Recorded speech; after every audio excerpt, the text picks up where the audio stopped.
ಎಲ್ಲ ಸಮಸ್ತವು ಸಾಧ್ಯವಾಗುತ್ತದೆ ಅಪ್ಪ. ಆಕೆಗೆ ಗುಣಪಡಿಸಿದಿ ಅಪ್ಪ, ನೀನು ಕಾಯ್ದು ಕಾಪಾಡಿದಿ, ಗರ್ಭಫಲವನ್ನು ಕೊಡು ಸ್ವಾಮಿ. ಅತಿ ಬೇಗನೆ ಗರ್ಭಫಲವನ್ನು ಕೊಟ್ಟು ಸಾಕ್ಷಿ ಹೇಳುವಂತೆ ಸಹಾಯ ಮಾಡು ಅಪ್ಪ. ಸಾಕ್ಷಿ ಮಗಳಾಗಿ ನಿಂತಿರುವ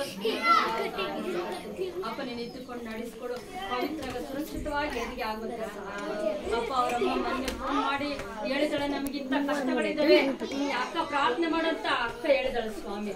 ಅಪ್ಪ, ಅಕ್ಕನ ಕುಟುಂಬದಲ್ಲಿ ನೀನು ಅದ್ಭುತ ರೀತಿಯಲ್ಲಿ ಕಾರ್ಯ ಮಾಡು ಅಪ್ಪ. ಅವ್ರಿಗೆ ಏನ್ ಕಷ್ಟ ಇದೆ ಅದೆಲ್ಲವೂ ತೆಗೆದಾಕು ಸ್ವಾಮಿ. ನಿಮಗೆ ಸ್ತೋತ್ರ ಅಪ್ಪ. ಅಕ್ಕ ಬಂದು ಸಾಕ್ಷಿ ಹೇಳ್ಬೇಕು ನಮಗೆ. ನೀನ್ ಪ್ರಾರ್ಥನೆ ಮಾಡ್ತಾ ಇರುತ್ತೆ, ಏಸಪ್ಪ ನಮಗೆ ಈ ರೀತಿ ಕಾರ್ಯ ಮಾಡಿದ್ರೆ ನಮಗೆ ಏಸಪ್ಪ ಇನ್ನೊಂದ್ಸಲ ಏಸಪ್ಪನ ಪ್ರಾರ್ಥನೆ ಮಾಡು ಅಂತ ಅವ್ರು ಕೇಳ್ಬೇಕು ಸ್ವಾಮಿ. ಅಂತ ರೀತಿಯಲ್ಲಿ ಕಾರ್ಯ ಮಾಡಿ ನಡೆಸ್ಕೊಡ್ತಂತ ಇಲ್ಲಿರುವಂತ ಎಲ್ಲ ಕುಟುಂಬಗಳು, ಇಲ್ಲ ಅಕ್ಕಪಕ್ಕದಲ್ಲಿರುವಂತ ಮನೆಗಳನ್ನು ಸ್ವಾಮಿ ಅಪ್ಪ, ವೃದ್ಧರನ್ನು ಅಪ್ಪ, ವಯಸ್ಸಾದವ್ರನ್ನ ಎಲ್ಲರೂ ಕೂಡ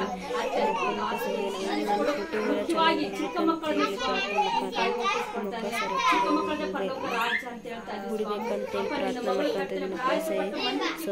ಇದ್ದಾರೆ ಅಪ್ಪ. ಮಗಳನ್ನು ಕೂಡ ಚಿಕ್ಕ ಮಕ್ಕಳು ಎಲ್ಲರೂ ದಿಸಾಲಿ ಪ್ರಾರ್ಥನೆಗೆ ಬರ್ತಾ ಇದ್ದಾರೆ ಅಪ್ಪ. ಮಕ್ಕಳನ್ನು ಕೂಡ ಆಶೀರ್ವದಿಸು, ನಿನ್ನನ್ನು ತಿಳ್ಕೊಂಡು ನಿನ್ನ ಹತ್ತಿರ ಬರುವಂತೆ ಸಹಾಯ ಮಾಡು. ಚಿಕ್ಕ ಮಕ್ಕಳು ಎಲ್ಲರೂ ಕೂಡ ನೀನು ಕಾಯ್ದು ಏನಾದ್ರೂ ಮಾಡ್ತಿದ್ರೆ ನನ್ನ ಕ್ಷಮಿಸಿ ಅಪ್ಪಾಜಿ ಅಮ್ಮ ಅವರಾದ್ರೂ ಪ್ರಾಂತ್ಯಕ್ಕೆ ಹೋಗಿದ್ದಾರೆ, ಅವ್ರ ಮತ್ತೆ ಸುರಕ್ಷಿತವಾಗಿ ಪ್ರಾಂತ್ಯಕ್ಕೆ ಹಿಂತಿರುಗಿ ಹೋಗುವಂತೆ ಸಹಾಯ ಮಾಡಿ ನಡೆಸಿಕೊಡ್ತಾರೆ.